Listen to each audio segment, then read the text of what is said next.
పేతురు రాసిన 2వ పత్రిక 3వ అధ్యాయము.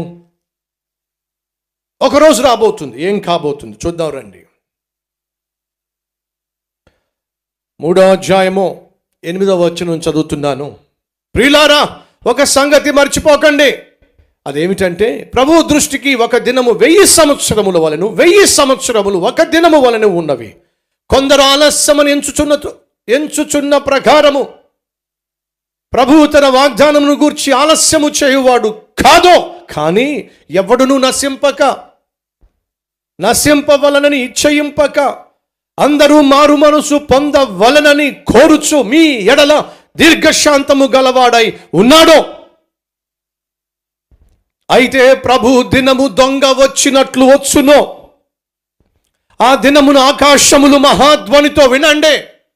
ఎవరెవరైతే అన్యాయంగా అక్రమముగా జీవిస్తూ ఆస్తిపాస్తులను సమకూర్చుకొని పెట్టుకొని ఇదే జీవితము అని చెప్పి అఘోరిస్తున్నారు, చూశారు? వారి గురించి బైబిల్లో ఏం రాయబడిందో తెలుసా? 10వ వచనము. అయితే ప్రభు దినము దొంగ వచ్చినట్లు వచ్చును. ఆ దినమున ఆకాశములు మహాధ్వనితో గతించిపోవును, పంచభూతములు మిక్కుటమైన వేండ్రముతో లయమైపోవును, భూమియు దాని మీదనున్న కృత్యములను కాలిపోవును. ఇవన్నీ ఇట్లు లయమైపోవునవి గనుక ఆకాశములు రవులుకొని లయమైపోవునట్టు, పంచభూతములు మహావేంద్రముతో కరిగిపోవునట్టు దేవుని దినము రాకడ కొరకు కనిపెట్టుచు దానిని ఆశతో అపేక్షించుచు మీరు పరిశుద్ధమైన ప్రవర్తనతోను భక్తితోను ఎంతో జాగ్రత్త గలవారై ఉండవలను.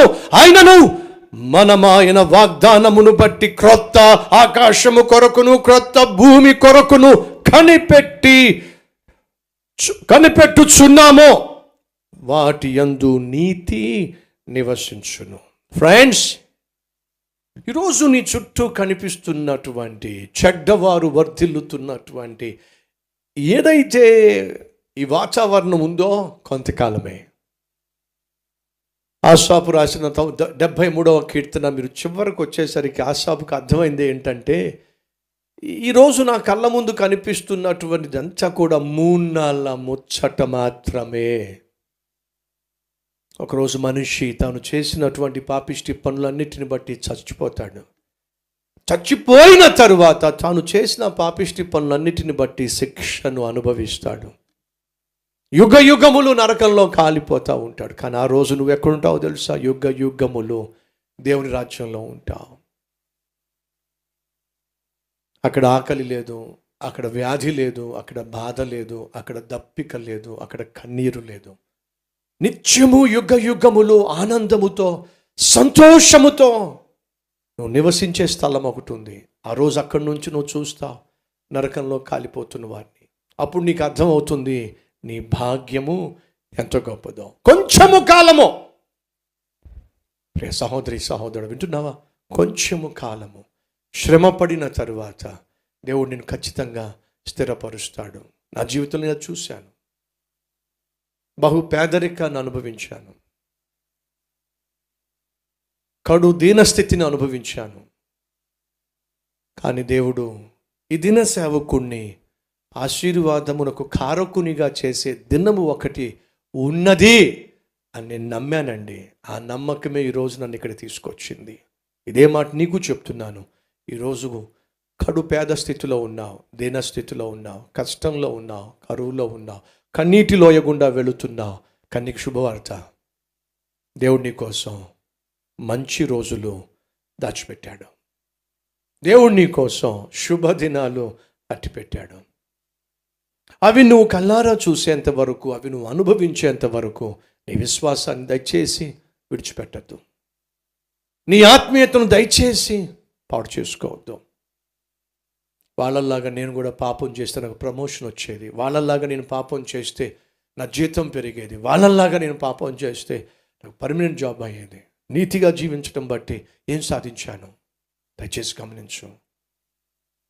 వాళ్ళల్లాగా నువ్వు పాపం చేస్తే నువ్వు డబ్బు సంపాదించవచ్చేమో, ప్రమోషన్ సంపాదించవచ్చేమో. కానీ యోసేపు ఒకవేళ అందరిలాగే తాను కూడా ఆ రోజు వ్యభిచారం చేసినట్లయితే ప్రమోషన్ వచ్చి ఉండొచ్చు, పర్మనెంట్ జాబ్ వచ్చి ఉండొచ్చు, జీతం పెరిగి ఉండొచ్చు, కానీ దేశాన్ని మాత్రం పరిపాలించే స్థాయికి వచ్చేవాడు కాదుగా, ప్రపంచానికి ఆశీర్వాదకరంగా మారేవాడు కాదుగా. ప్రియ సహోదరి సహోదరుడా, నీతిగా జీవించటంలో, యథార్థంగా జీవించటంలో నువ్వు బ్రతికున్న కాలంలోనే కాదు, నువ్వు చచ్చిపోయిన తర్వాత కూడా నీ జీవితాన్ని దేవుడు ఆశీర్వాదంగా మిగులుస్తాడు, మారుస్తాడు. ఏది కోరుకుంటున్నావు? ఎదోము వలె సడన్గా రాజ్యం స్థిరపడిపోవాలని కోరుకుంటున్నావా? ధనవంతుడు వలె ఉన్నంతకాలం సుఖభోగాలతో నిన్ను నువ్వు నింపుకొని ఆ తర్వాత నరకంలో యుగయుగాలు కాలాలనుకుంటున్నావా? సైతాను వలె యేసుక్రీస్తును సిలువకు అప్పగించేశాను, చంపేశాను అని చెప్పేసి సంబరపడిపోతున్నావా? దయచేసి విను. ఆదివారం రాబోతుంది. ఆదివారం వచ్చింది. యేసుక్రీస్తు సమాధిని గెలిచి తిరిగి లేచాడు. సిలువ వేసామని సంబరపడిన వాళ్ళందరి సంబరాలు కేవలం 2 రోజులు మాత్రమే. 3వ రోజు యేసు లేచాడు. 28వ అధ్యాయము ఉంది. నీ జీవితంలో కూడా నీ కష్టాన్ని చూసి, నీ బాధను చూసి, నీ వ్యాధిని చూసి, నువ్వు మరి ఏ పరిస్థితిలో ఉన్నావో దాన్ని చూసి నీ చుట్టూ ఉన్నవాళ్ళు నువ్వంటే గిట్టని వాళ్ళు సంతోషిస్తున్నారేమో, సంబరాలు చేసుకుంటున్నారేమో. అది కొంతకాలం మాత్రమే, కొన్ని రోజులు మాత్రమే. నెక్స్ట్ చాప్టర్ నీ జీవితంలో అద్భుతంగా ఉండబోతుంది.